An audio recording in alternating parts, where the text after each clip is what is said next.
حضرت علی رضی اللہ عنہ کو نبی علیہ السلام نے فرمایا کہ آپ کے محبت میں ایک لوگ نکلیں گے جو آپ کے محبین ہوں گے اور اپنے آپ کو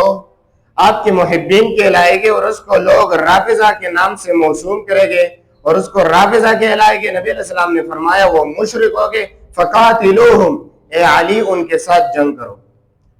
کیونکہ شرک کے عقائد بہت سے موجود ہیں، ان لوگوں میں آج بھی موجود ہے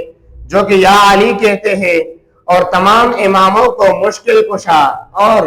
حاجت روا، جو 12 امام ہے امامیہ کا عقیدہ ہے، جن میں ایک غائب ہے جس کو امام غائب کہلاتے ہیں، باقی سب کے بارے میں یہ نظریہ رکھتے ہیں کہ یہ مدبرین ہے، بالکل ہر کچھ کر سکتا ہے، بالکل قدرت رکھتا ہے اور مشکل کشا ہے۔ تو اس کی بنا پر نبی علیہ السلام نے پیشنگوئی دے کر حضرت علی رضی اللہ عنہ کو ترغیب بھی دے دیا